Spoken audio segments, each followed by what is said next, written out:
السلام علیکم ورحمت الله وبرکاته. زه یم ستاسو ورور طارق زیان سیدی. الله تعالی دې وکړي چې ټول راته روغ او جوړ یاست. ډېری ملګري تپوسونه کړي دي، کمنټونه یې کړي وو چې موږ ته هغه طریقه وښایه چې څنګه موږ کولی شو چې خپل موبایل د خپل سیګنیچر یعنې په خپل دستخط سره لاک اور انلاک کو.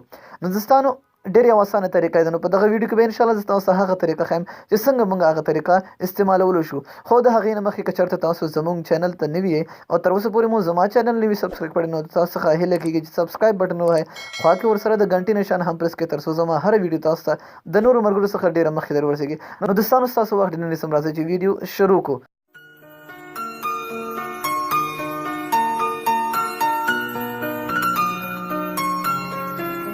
دوستانو د دې لپاره پکار دی یو اپلیکیشن کوم چې ما لاندې په ډسکرپشن کې تاسو ته درکړی دی. تاسو کولی شئ ډسکرپشن ته لاړ شئ، په لینک کلیک کړئ او اپلیکیشن ډاونلوډ کړئ او بیا انسټال کړئ. که چېرته ستاسو اپلیکیشن انسټال شو دغلته کې راشئ، ګورئ دلته دغه وګورئ تاسو ته ښکاري ګیسچر لاک سکرین، په دې به تاسو کلیک کړئ او دغه به تاسو والا انیبل ګیسچر دا ټیک به دلته نه وي. ګورئ وایي ته خپل سیګنیچر ورکړه. نو ګورئ زه خپل سیګنیچر دلته ورکوم، سیګنیچر ما ختمه کړه. اوس زه غواړم اوس که تاسو غواړئ چې په خپل موبایل داسې سیګنیچر ورکړئ چې هغې باندې لاک شي. اوس زما په موبایل کې سیګنیچر نشته، نو دا به تاسو انیبل کړئ او دلته به تاسو خپل دستخط وکړئ چې څنګه یې تاسو دستخط وي. یو ځلې ګورئ دا وایي چې ریډرا نیو ګیسچر یعنې بل ورکړئ، نوی ورکړئ.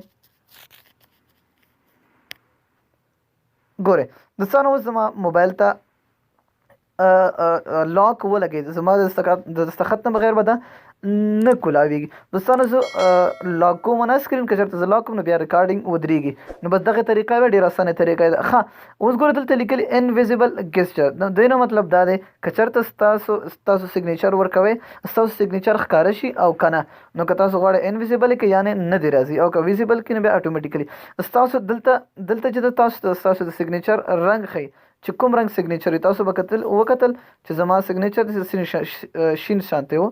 نو ګورئ تاسو دې ځینې کلرونه بدلولی هم شي چې دغه کلر کې زما سیګنیچر وي او دغه کلر کې هایو وي.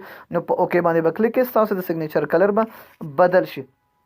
ښه که چېرته هغه سیګنیچر موږ نه د یاده ووته نو بیا به څه کوو، دلته تاسو ته لیکلي وي چینج ریکوري پاسورډ. د دې نه مطلب دا دی که چېرته تاسو نه هغه د یاده ووتو سیګنیچر نو ریکوري پاسورډ یعنې تاسو په پن باندې هم کولاولی شئ. د مثال په طور ته 1 2 3 4 ګورئ زه ورکوم 1 2 3 4 بیا مې ورکړه، دوباره به تاسو دا ورکوئ. نو چې کله هم تاسو نه سیګنیچر د یاده وته دغلته به تاسو ته دغلته د دې قلف په ځای به تاسو دلته یو 3 ډاټ راځي، معمولي داسې ښکاري به نه صحیح. نو په هغې به کلیک کړئ، دا به اټومیټیکلي چینج شي د 1 2 3 ته، د سیګنیچر نه به وړي او هغې ته. نو دوستانو دا نننۍ ویډیو که چېرته ستاسو خوښه شوې وي نو لایک یې کړئ، شیر یې کړئ د ملګرو سره او لاندې کمنټ وکړئ چې څه پوښتنې هم لرئ. انشاءالله زه به تاسو د هغې جواب ډېر زر در کوم. نو فی الحال مو په الله سپارم. السلام علیکم ورحمت الله وبرکاته.